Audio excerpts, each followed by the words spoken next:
So, ladies and gentlemen, presenting you the Gohar Mumtaz and the Jal Band. দ্বিতীয়বারের মতন ঢাকায় এসেছে পাকিস্তানের জনপ্রিয় ব্যান্ড জাল। আগামী 27 তারিখে লেজেন্ড অব দ্য ডেকেড কনসার্টে অংশ নেবেন তারা। এতে জাল ছাড়াও পারফর্ম করবে বাংলাদেশের জনপ্রিয় ব্যান্ড অর্থহীন, ভাইকিংস সহ আরও অনেকে। উক্ত কনসার্ট উপলক্ষে আজ 26 সেপ্টেম্বর রাজধানীর একটি 5 তারকা হোটেলে আয়োজকরা একটি সংবাদ সম্মেলনের আয়োজন করে।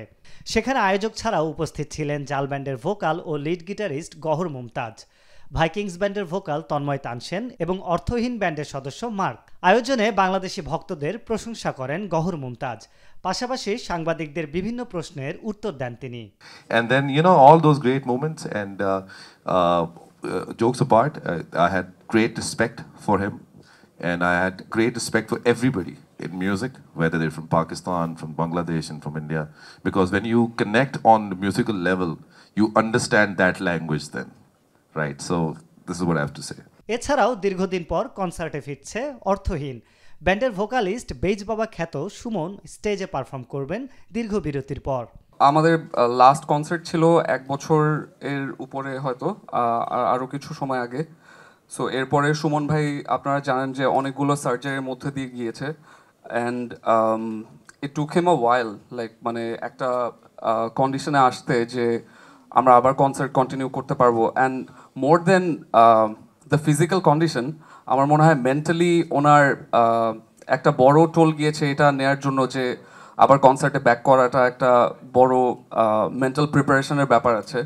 So we've been trying to support him as much as we could, and but thankfully এখন উনি অনেক সুস্থ আছেন এবং আমরা কনসার্টে আবার ব্যাক করেছি। আমাদের আপকামিং ডেজে অনেকগুলো কনসার্টস আছে এবং we are very like specially এই কনসার্টটা নিয়ে আমরা অনেক এক্সাইটেড, বিকজ এটা আমাদের comeback concert, and we're very excited that Jal is performing alongside with us, and it's personally speaking, Ami ashole onek I was very little when I first heard Jal.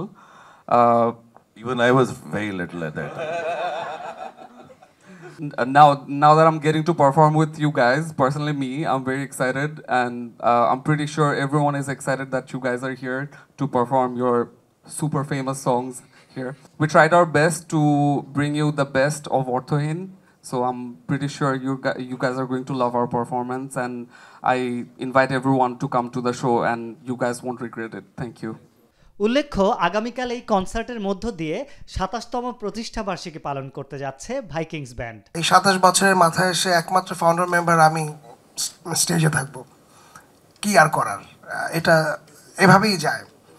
আর আমরা সিঙ্গেলসে ছিলাম, আমরা 2019 থেকে বেশ কিছু singles release করেছি, কিন্তু আমাদের কাছে এসে মনে হয়েছে যে আমাদের অ্যালবামে ব্যাক করা উচিত। সো এই বছরের শেষে আমাদের একটা অ্যালবাম আসবে যেটা নাম হচ্ছে রিপ্লেইড। আমরা আমাদের ফার্স্ট অ্যালবাম, সেকেন্ড অ্যালবাম থেকে বাছাই করা 10টা গান নতুন করে আবার বাজাচ্ছি, অলরেডি রেকর্ডিং শেষ। আর নেক্সট ইয়ার আমাদের নতুন অ্যালবাম আসবে, এটা মোটামুটি ডিসাইডেড আমাদের এন্ড থেকে।